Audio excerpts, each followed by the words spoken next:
Subscribe करें हमारा official YouTube channel और बेल आइकन दबाकर पाएं सभी नोटिफिकेशन।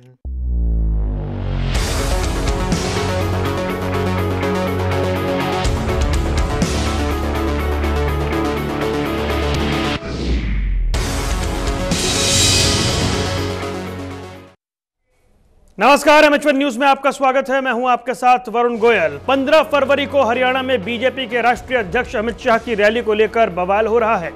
जाटों ने रैली का विरोध करने का ऐसा ऐलान किया है कि मानो सरकार टेंशन में आ गई है। जाटों ने अमित शाह के हेलीकॉप्टर को घेरने का ऐलान कर दिया। अमित शाह की जींद में बाइक रैली है और इसी दिन यशपाल मलिक की भाईचारा न्याय यात्रा रैली के मद्देनजर केंद्र और प्रदेश सरकारें सतर्क हैं।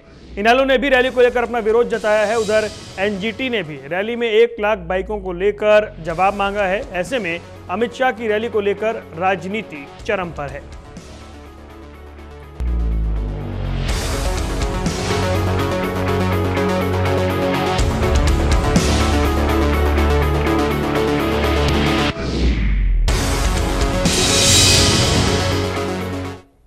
बीजेपी के राष्ट्रीय अध्यक्ष अमित शाह की हरियाणा के जींद में 15 फरवरी को प्रस्तावित रैली का विरोध हो रहा है। इस रैली को रोकने के लिए जाटों ने ऐलान कर दिया है, वहीं इनेलो भी विरोध जता रही है।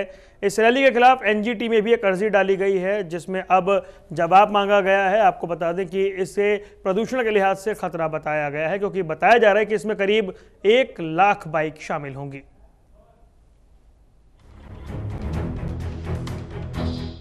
हरियाणा के जींद में 15 फरवरी को बीजेपी अध्यक्ष अमित शाह एक रैली करने वाले हैं। इस रैली को लेकर बड़े स्तर पर हरियाणा बीजेपी तैयारी कर रही है, लेकिन इस रैली को लेकर अभी से बवाल भी शुरू हो गया है। जाट समुदाय रैली का विरोध कर रहा है। वहीं इनेलो भी शाह की रैली को लेकर मैदान में उतर आया है। शाह की रैली को लेकर जाट समुदाय हरियाणा के हर जिले में विरोध कर रहा है। झज्जर में जाट आरक्षण संघर्ष समिति चेतावनी दे रही है कि वो जींद में बीजेपी अध्यक्ष अमित शाह का हेलीकॉप्टर नहीं उतरने देंगे। जाट समुदाय के लोग गांव-गांव जाकर ट्रैक्टर ट्रॉलियों के रजिस्ट्रेशन कर रहे हैं। झज्जर में अब तक 200 ट्रैक्टरों का रजिस्ट्रेशन हो चुका है। जाट आरक्षण संघर्ष समिति के जिला प्रधान का दावा है कि हजारों की तादाद में लोग जींद के लिए कूच करेंगे। राष्ट्रीय अध्यक्ष अमित शाह आ रहे हैं, उसका हमारा जद्द जिला कड़े शब्दों में विरोध करेगा, शांतिप्रिय विरोध करेगा। ना ही कोई किसी तरह की कोई कानून तोड़ने का काम करेगा। जहां प्रशासन रोकेगा वहीं अपनी ट्रैक्टर रोक कर हम शांतिपूर्ण धरना पर बैठ जाएंगे, लेकिन जब तक मांगे पूरी नहीं करेगा हम इस सरकार का, अमित शाह का या हेलीकॉप्टर उतरने नहीं देंगे। करीब 150 हमारे ट्रैक्टरों के रजिस्ट्रेशन हो चुके हैं। जैसे मराना गांव ने अभी बताया कि शाम को हम लिस्ट बनाकर दे देंगे, तो करीबन 20 ट्रैक्टर की उन्होंने कहा है, तो ये 70 हो चुके हैं। 20-30 गाँव, इस गाँव का पूरा हमारा सहयोग रहा है, तो करीब 200 की रजिस्ट्रेशन हमारे यहाँ इस जिले से हो चुकी है 2 दिन के अंदर हमारी कमेटी की। वहीं जाट नेता यशपाल मलिक ने दावा किया कि वो भी जींद में रैली करेंगे। यशपाल मलिक की रैली वहीं उसी तारीख को होगी जिस दिन अमित शाह की रैली है। जींद में यशपाल मलिक ने कहा कि सरकार जाटों की मांगों को लेकर गुमराह कर रही है। जाटों से लगातार भेदभाव हो रहा है। यहाँ चारों तरफ से लोग आ सकते हैं और हम लोगों को भी ट्रैक्टर अपने ट्रॉली किधर से लाने और कहाँ से एंटर करेंगे, इस बात की चर्चा हम लोग अभी कर लेंगे और सब लोगों की टीम की ड्यूटी लगा देंगे भाई किसको कहाँ से आना है, क्योंकि यहाँ तो तीनों तरफ से रोड कनेक्टिविटी है। सारे गांव हमारे यहाँ गांव लगते हैं, साथ रैली के नजदीक वाला गांव भी हमारा ही है, तो ये सारे गांवों को सबको सूचना दे दी गई है। सब तैयारी जोरों पे है। सरकार ने व्यवस्था कर रखी रैली की, ये हमारे लिए। एक मिनट सर, यही पे हम लोग रहेंगे इसी रैली पे और ये देखते हैं कि भाई हम जाते हैं या वे जाते हैं। वहीं इनेलो भी अमित शाह की रैली का विरोध कर रही है। अमित शाह के जींद आने पर इनेलो कार्यकर्ता काले झंडे दिखाएंगे और काले गुब्बारों से स्वागत करने की बात की जा रही है। और हमारा एजेंडा था 15 तारीख की अमित शाह की जो रैली है जींद में, उसका हमारी पार्टी काले झंडों से स्वागत करेगी। जहां जहां से भी वो आएंगे हमने जिम्मेवारी लगाई है, हर गांव में अड्डे के ऊपर हमारे पार्टी वर्कर काले झंडे लेके खड़े होंगे और काले झंडे से उनका स्वागत करेंगे। ना रास्ता रोकेंगे, ना किसी किस्म का कोई टकराव करेंगे, ना रैली का कोई विरोध कर रहे। हम हमारा मकसद सिर्फ उनका काले झंडों से स्वागत करने का है। और उसको भी क्यों है, अब पिछले 14 महीने से सुप्रीम कोर्ट ने आदेश दिए हैं भाई नहर SYL के मुद्दे पर खुदाई के लिए, और सरकार कोई कार्रवाई नहीं कर रही। और हमारी पार्टी हाईकमान ने बीजेपी सरकार को, बीजेपी हाईकमान को चिट्ठी लिखी भाई क्यों नहीं नहर की खुदाई की जाए, और उन्होंने कोई जवाब नहीं दिया। अगर तो ये आपने देखा बीजेपी के राष्ट्रीय अध्यक्ष अमित शाह की रैली होनी है, लेकिन उससे पहले विरोध के स्वर सुनाई दे रहे हैं। चर्चा करेंगे, हमारे साथ 4 खास मेहमान जुड़ गए हैं। राजेश यादव कांग्रेस से हमारे साथ जुड़े हैं, सुरेश माछोली हमारे साथ जुड़ गए हैं जो जाट नेता हैं, अजय गुलिया इंडियन नेशनल लोकदल से हमारे साथ जुड़ गए हैं और प्रोफेसर वीरेंद्र चौहान हमारे साथ जुड़ गए हैं भारतीय जनता पार्टी से। सबसे पहले वीरेंद्र जी, मैं आप ही के पास आना चाहूँगा कि ये जो बड़ी रैली जिस तरह से होने जा रही थी उसकी राह में तो विरोध के कांटे ही कांटे नजर आ रहे हैं। रैली होने जा रही थी, ये शब्द प्रयोग गलत है। ये रैली होने जा रही है। भव्य रैली की हम लोगों ने भारतीय जनता पार्टी ने योजना की है और वो रैली उतने ही ऊर्जा के साथ, उसी सकारात्मकता के भाव के साथ हरियाणा में होगी। हरियाणा में भारतीय जनता पार्टी के राष्ट्रीय अध्यक्ष श्री अमित शाह जी का प्रदेश भर के कार्यकर्ता, हरियाणा की जनता, समाज के सभी वर्गों के लोग बहुत उत्साह के साथ स्वागत करने जा रहे हैं। रही बात कंटकों की, बाधाओं की, आप देख सकते हैं आम जो आदमी है, साधारण हरियाणवी है, वो भी समझता है कि इसके पीछे राजनीति है, सियासत है। जो लोग विरोध कर रहे हैं उनकी ऐसा लगता है कि प्रजातांत्रिक मूल्यों में आस्था ही नहीं है। प्रजातंत्र में सबको रैली करने का, प्रदर्शन करने का और विभिन्न प्रकार के आयोजन करने का अधिकार है, लेकिन इस तरह से विरोध करके कि हम अमित शाह जी का हेलीकॉप्टर उतरने नहीं देंगे, ट्रैक्टर अड़ाकर लोगों को रोकेंगे, इससे ये झलकता है कि जो लोग ऐसा कह रहे हैं उनका डेमोक्रेटिक वैल्यूज में, प्रजातंत्र में विश्वास ही नहीं और वो समाज के भीतर टकराव पैदा करना चाहते हैं। हम आपके माध्यम से, आपके चैनल के माध्यम से मैं अपील करूंगा ऐसे लोगों से और इस आंदोलन के भी नेताओं से कि वो पुनर्विचार करें अपनी इस रणनीति पर। ये रणनीति नहीं है, ये समाज को तोड़ने की, टकराव पैदा करने की और अराजकता पैदा करने की। ठीक है वीरेंद्र जी, लौटूंगा मैं आपके पास। सुरेश जी, क्या ये आपका लोकतंत्र में विश्वास नहीं है? वरुण जी, देखिए जो चौहान जी ने बताया है ये बेसिक मुद्दे वाली बात से हट गए। ये जाट समाज तो हजारों वर्षों से भाईचारे के साथ रहता आया है। हमने कभी भाईचारा तोड़ने का काम किया? पहली तो बात ये अपनी जो हमारे से रैली नेताओं से पूछना चाहते हैं, अपनी सरकार से और खट्टर साहब से पूछे ना। 1 साल होने को आया, 19 मार्च को 2017 में जो समझौता केंद्रीय नेतृत्व के साथ मिलकर किया था और मांगे मानी थी, अब तक उसमें क्या किया उसने? इसमें ऊपर से जो 17 अगस्त को अमित शाह जी के वहाँ पर एक प्रतिनिधिमंडल ने राष्ट्रीय अध्यक्ष जी के नेतृत्व में वहाँ मुलाकात की, अध्यक्ष जी ने सीएम को बुलाकर कहा भी इनकी सभी मांगों पर 2 महीने तक के लिए 2 महीने में इनका निपटारा किया जाए। उसके बाद तो ये अवसर हुआ कि उससे पहले तो सरकार मीटिंग कर लेती थी महीने में एक बार, उसके बाद तो मीटिंग ही बंद कर दी। हम तो वहाँ 36 बिरादरी, ये न्याय यात्रा है, भाईचारा न्याय यात्रा है, हम तो अमित शाह जी से जवाब लेने जा रहे हैं। अब भाई आपकी पार्टी में राष्ट्रीय पार्टी के अध्यक्ष की बात है, सरकार नहीं मान रही है, ये ऊपर वाले राष्ट्रीय नेताओं की भी और ये हरियाणा के नेताओं की भी कोई मिली भगत है। हम तो इस बात का जवाब लेने के लिए जा रहे हैं शांतिपूर्वक। हमारा उसमें कोई लड़ा, उसमें वो वाली बात नहीं है। हम तो अपने लोकतंत्र है, कोई भी किसी से जवाब मांग सकता है। जो शासन चला रही सरकार उससे तो जवाब मांग सकती है पब्लिक, विपक्ष से थोड़ा मांगेंगे। जवाब मांगने के लिए स्वतंत्र हैं, लेकिन रास्ता रोकने का अधिकार आपको कानून नहीं देता है। चौहान साहब, रास्ता कोई नहीं, हम बिल्कुल शांतिपूर्वक भारतीय जनता शांतिपूर्वक ट्रैक्टर ट्रालियों से जाएंगे। पार्टी को हम तो राष्ट्रीय झंडे लगाकर शांतिपूर्वक जाएंगे वहाँ पर। आपका नहीं है, शांतिपूर्वक राष्ट्रीय झंडे लगाकर वहाँ जाएंगे। ठीक है, उनकी तो अपनी मांगे हैं, वो अपनी मांगों का अधिकार भी सभी को है। ठीक है भाई, जाटों की अपनी मांगे हैं जिसके लिए वो जा रहे हैं। अपनी मानसिकता बदलिए। अजय गुलिया इंडियन नेशनल लोकदल क्यों विरोध कर रही है? 1 मिनट आता हूँ सुरेश जी, आ रहा हूँ 1 मिनट। नहीं ठीक है भाई, उनकी अपनी मांगे थी, समझौता हुआ था, लेकिन अजय गुलिया इनेलो क्यों विरोध कर रही है? उस पर मेरा भी बराबर का अधिकार है। आपको किसने ये हक दिया? ठीक है, आ रहा हूं मैं। प्रोफेसर वीरेंद्र चौहान, 1 मिनट रुकिए। सबको सम्मिलित करना है इस चर्चा में। आपकी मोटरसाइकिल जाएंगे तो हमारे ट्रैक्टर ट्राली भी जाएंगे। ठीक है, सबको सम्मिलित करना है चर्चा में। अजय गुलिया इनेलो क्यों विरोध कर रही है? देखिए वरुण गोयल जी, सबसे पहले मैं एक बात बता दूं कि एक तो जो हरियाणा प्रदेश में ये चुनावी वादा दे करके आए थे, सिर्फ चुनाव में ये लोग आते हैं, पिछले चुनाव में ये लोग आए थे, वादा दे करके आए थे लोगों से, वो एक भी वादा पूर्ण रूप से पूरा करने का इन्होंने काम नहीं किया। उस चीज़ का हम जवाब मांगेंगे इनके राष्ट्रीय अध्यक्ष से। और हरियाणा प्रदेश के मुख्यमंत्री से जवाब मांगने का तो सवाल ही नहीं, वो तो डमी कैंडिडेट हैं, डमी मुख्यमंत्री हरियाणा प्रदेश के, तो उनके हाथ में तो कुछ है ही नहीं। और रही बात दूसरी, अब जब SYL को पानी को लेकर के प्रेसिडेंशियल रेफरेंस आ गया और माननीय सर्वोच्च न्यायालय ने एक बात कह दी कि अगर राज्य सरकारें इसमें असमर्थ हैं तो केंद्र की सरकार को इंटरवीन करके इस नहर का निर्माण कराना चाहिए किसी केंद्र की एजेंसी से। उसके लिए लगभग कितना समय हो गया है, केंद्र ने कोई पहल नहीं करी। तो हरियाणा के हितों की लड़ाई के लिए हम लोग, हमारी लड़ाई किसी व्यक्ति विशेष से नहीं है, हम लोग इसका विरोध कर रहे हैं और शांतिपूर्ण ढंग से कर रहे हैं। बस उनको काले झंडे दिखा करके विरोध कर रहे हैं कि आप लोग जो हरियाणा प्रदेश के लोगों से झूठ बोलते हो वो झूठ बोलना बंद करें, और जो माननीय सर्वोच्च न्यायालय ने फैसला हरियाणा प्रदेश के हक में दिया है उसको लागू करवाने के लिए आप पहल करें, अच्छी पॉजिटिव पहल करें, उसको लागू कराएं। इसलिए हम इसका विरोध कर रहे हैं और लोकतांत्रिक प्रणाली में हमको अपनी बात को कहने का अधिकार है। ये भाजपा के लोग इस बात, ये लोकतंत्र में इनका विश्वास नहीं है, ये इसलिए इस बात का पता नहीं। ठीक है वीरेंद्र जी। वरुण जी, इंडियन नेशनल लोकदल हो, कांग्रेस हो, जाट आंदोलनकारी हो, सबको प्रजातांत्रिक तरीके से अपनी बात कहने का हक है।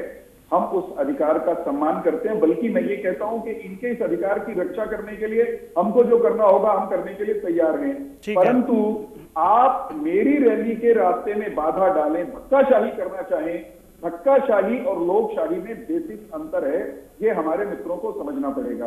लोकशाही में एक दूसरे की भावनाओं की कदर करनी होती है और नाम रखा है भाईचारा न्याय यात्रा, ना इसमें भाईचारा दिखाई देता है ना न्याय की कोई भावना दिखाई। चलिए ठीक है, एक मिनट रही बात, एक मिनट जो लोकदल के हमारे मित्र ने सवाल उठाया, इन्होंने कहा कि भाजपा का लोकतंत्र में विश्वास नहीं है।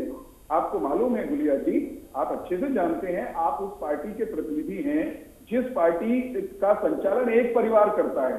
जो पार्टी आज तक एक परिवार से बाहर निकल नहीं पाई वो हमको प्रजातंत्र सिखाएगी क्या? कम से कम अपने गिरेबान में झांकना चाहिए। बता देता हूं, हाँ, आपको सवाल पूछने का वीरेंद्र चौहान पूरी झूठ बोलने का काम करते हैं। नहीं, आप रुक जाओ ना, पूरी डिबेट में आप ही बोलेंगे क्या? ये इस नहीं, इस बात जवाब ले लेते हैं ना। जवाब कहां देंगे? अब इसका जवाब तो मुझे देना है, जवाब तो मुझे देना है ना। वीरेंद्र चौहान जी रुक जाओ, ब्रेक लगाओ। ये चिल्लाने से पकौड़े नहीं बिकेंगे, आपके चिल्लाने से पकौड़े नहीं बिकेंगे। जलेबी मत बनाओ, बार बार घूम के उसी पे आते हो। जवाब देने की आप में मादा नहीं, आप जवाब नहीं देंगे। पहले रुको, अरे सवाल पूछोगे, जवाब देने की हिम्मत है हमें, लेकिन नहीं, आप एक सवाल का जवाब ही नहीं देंगे, सवाल का जवाब ही नहीं देंगे। क्या हरियाणा प्रदेश के डिप्टी मुख्यमंत्री ने केंद्र में दबाव बनाने का प्रयास किया? केंद्र से बातचीत करी कि हरियाणा प्रदेश को हरियाणा प्रदेश के हकों का पानी दिलाया जाए? किया प्रयास? अजय गोलिया, इस धक्काशाही की जो आपकी आदत है ना सुनने की। एक मिनट रुकिए वीरेंद्र चौहान जी, रुकिए। देखिए, मुझे राजेश यादव जी को भी चर्चा में लाना है। एक मिनट रुकिए राजेश जी, एक मिनट रुकिए। चौहान साहब एक मिनट रुकिए, गुजारिश है। राजेश यादव जी, अगर किसी पार्टी के कोई राष्ट्रीय अध्यक्ष आते हैं तो क्या विरोध होना चाहिए? एक सेकंड रुकिए, अजय रुकिए एक सेकंड। राजेश यादव जी, आप बताइए कि ये जिस तरीके से किसी पार्टी के कोई राष्ट्रीय अध्यक्ष अगर अपनी कोई रैली करने आए, तो जिस तरह से अब ये कहा जा रहा है कि जी हम शांतिपूर्ण तरीके से विरोध करेंगे और बीजेपी कह रही है कि ये गलत है, आपका क्या कहना है? देखिए, जो हरियाणा में जब से 2014 में भाजपा की सरकार बनी है तभी से हरियाणा की सुख शांति के ऊपर, भाईचारे के ऊपर, अमन चैन के ऊपर एक ग्रहण लग गया है। ये सरकार, अरे सर सुनिए, आप सुनिए, दूसरे को भी बोलने।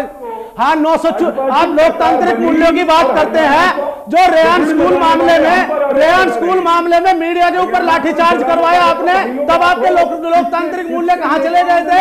जब हरियाणा में आए दिन अपराध बढ़ते जा रहे हैं, बच्चियों के साथ व्यभिचार हो रहे हैं, दुराचार हो रहे हैं, पहले में जाट दूसरे पुलिस वाले की हत्या की सुपारी दे रहा है। आपके लोकतांत्रिक मूल्य कहां चले गए? आपके जो राष्ट्रीय करके सर एक करके उनके बयान एक करके बात करिए ताकि जनता को समझ आए आप क्या कह रहे हैं। बयान दिए, वो धार्मिक उन्माद फैला रहे हैं प्रदेश में। उसके बाद जहां धर्म के आधार पर उन्माद ना फैल पाए, वो जाति उन्माद फैलाते हैं। यही काम रह गया भाजपा का। और ये जो आप आडंबर कर रहे हैं सर, ऐसे जनता को समझ नहीं आएगा, ऐसे जनता को समझ नहीं आएगा। आप क्या कह रहे हैं? राजेश जी रुकिए, राजेश जी रुकिए एक मिनट। ऐसे जनता को समझ नहीं आएगा। प्रोफेसर वीरेंद्र चौहान ने जो एक मिनट बोलने नहीं दे रहे, एक एक करके बात करिए ताकि जनता तक बात पहुंचे। हरियाणा की जनता आपको सुन रही है सर, विषय गंभीर है। तो ये है कि जब से सरकार आई है तब से यहाँ के अमन, नहीं, ये जो विरोध की बात हो रही है क्या ठीक है? हाँ, अब इसमें ये है कि हरियाणा कांग्रेस का स्टैंड क्या है? इन्होंने जो वादे किए थे लोगों से वो पूरे तो करने दूर की बात है। इन्होंने कहा कि हम 2 लाख नौकरियां देंगे, ठीक है, सबसे बड़ा रोजगार देने वाला। मेरा सवाल ये था कि अमित शाह क्या ये विरोध जायज है? एक मिनट राजेश जी, मेरा सवाल ये था क्या ये विरोध जायज है? आप सीधा जवाब दीजिए ना। क्या ये विरोध जायज है जो हो रहा है? इसे ठीक मान ये हमारी पार्टी का स्टैंड क्या है? हमारी पार्टी का स्टैंड ये है कि हरियाणा की भाजपा सरकार कानून व्यवस्था के मामले में, नौकरियां देने के मामले में, किसी पार्टी के राष्ट्रीय फेल हो अध्यक्ष चुकी है। ये हर जगह जातीय उन्माद और धार्मिक अरे राजेश जी सीधा सवाल है, किसी पार्टी के राष्ट्रीय अध्यक्ष का कोई कार्यक्रम है, अगर उसका विरोध होता है तो क्या ठीक है? इसमें आपको कोई आपत्ति है या नहीं है, ये बताइए ना।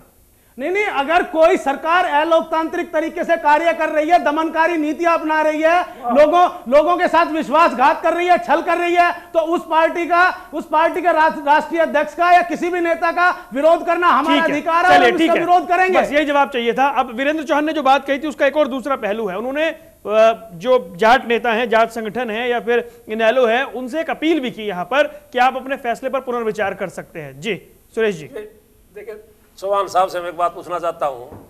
चौहान साहब, सरकारों की गंभीरता होती है। आप किसी प्रदेश का मुख्यमंत्री, ये लोकतंत्र है, मुख्यमंत्री और केंद्र के मंत्री बैठ के कोई फैसला करते हैं और 1 साल होने को आता है और उसको आप काम को पूरा नहीं करते। राष्ट्रीय अध्यक्ष आश्वासन देते हैं 2 महीने में काम पूरा किया जाए, उसके बाद तो कार्रवाई ही बंद। हम तो अमित शाह से ये पूछना चाहते हैं, बोलिए मत बीच में भाई, बात पूरी सुने। हम तो अमित शाह से ये पूछने चाहेंगे, अगर अध्यक्ष जी आप बड़े हो, सीएम बड़ा है इस प्रदेश का, या तो आप झूठ बोल रहे हो या ये सीएम झूठ बोल रहा है, चाहे तो समझौता करना दे। हम तो ये सुनना चाहे भाई तुम्हारा काम होगा या ना होगा, हाँ भी क्यों भरो, हाँ भरो तो उसको पूरा करो, वरना उसको हमें जवाब दे दो, हमारा उसमें हो जाएगा, जैसे भी है। पर ये सरकारें झूठ नहीं बोलती, ये सरकारों में विश्वास कर बार बार चढ़ा है। आपने 22 फरवरी 2016 को समझौता किया, उससे मुकर गए। जून 2016 में किया, 19 जून 2016 में उससे मुकर गए। 19 मार्च 2017 हो गए, उससे मुकर गए। बार बार इस कौम को जवाब ले लेते हैं सर, जवाब ले लेते हैं। हरियाणा की भाईचारे की रीढ़ की हड्डी है। 15% पटेलों ने आपको चने चबा दिए हैं। 28% की आबादी है, सारी 36 बिरादरी इसके साथ है। जवाब ले लेते हैं। साहब आप अपनी सोच बदलिए और अपने सीएम को समझाइए। उत्तर सुन लीजिए। जाट समुदाय को आरक्षण मिलना चाहिए, भारतीय जनता पार्टी ने सिद्धांत रूप में पहले दिन से इस बात को स्वीकार किया। वो कैसे मिले, उसमें जाट समुदाय के प्रतिनिधियों को साथ बिठाकर उनसे चर्चा करके एक कानून बनाया। उस कानून को बाकी सारे दलों ने समर्थन किया, जो हमने बनाया था सबसे सलाह ली गई थी। उसके बाद उस कानून की अधिसूचना को अदालत में नागरिकों ने चुनौती दे दी और अदालत ने यह कहा कि कानून तो ठीक बना है, इसकी नोटिफिकेशन में आरक्षण कितना मिलना चाहिए इसका निर्णय आयोग जो है, बैकवर्ड क्लासेस का जो आयोग है, वो सब पक्षों को सुन के करेगा। वो सारी प्रक्रिया हाईकोर्ट के निर्णय के अनुसार चल रही है। 31 मार्च तक फैसला होना है। लेकिन वरुण जी एक मिनट, वरुण जी पूरा करने दीजिए कृपा करके। एक कार्रवाई चल रही है, 31 मार्च उसकी डेडलाइन है। हम समयबद्ध तरीके से, कानून सम्मत तरीके से आरक्षण देने की प्रक्रिया में 31 मार्च तक तो लेकिन कुछ लोगों को राजनीति करनी है, उनको भारतीय जनता पार्टी से परेशानी है, उनको अमित शाह से परेशानी है, उनको भाईचारे से परेशानी है, उनको हमारी राजनीति खराब। सुरेश जी जवाब देना। नहीं सुरेश जी नहीं, आप जवाब दीजिएगा विस्तार से। मुझे एक ब्रेक लेना है सुरेश जी, मैं आ रहा हूँ आपके पास। नहीं, आप विस्तार से जवाब दीजिएगा। राजनीति कर रहे हैं, चौहान साहब सुनिए, खराब हो गए। आप एक जाति की राजनीति, चौहान साहब इसका जवाब ठीक है। नहीं, आप जवाब दीजिएगा सुरेश जी, मुझे एक छोटा सा ब्रेक लेना है। नहीं सुरेश जी, मैं इस पर आगे आऊंगा, लेकिन सवाल ये भी है कि क्या ऐसे में ये जो बड़ी रैली जिसका जिक्र बार बार हो रहा है, इस तरह का विरोध होगा तो क्या जो राज्य सरकार है वो अपने स्तर पर कोई कोशिश करेगी कि इस विरोध को रोक लिया जाए? आखिर संभावनाएं या विकल्प क्या है? छोटा सा ब्रेक, फौरन हाजिर होंगे।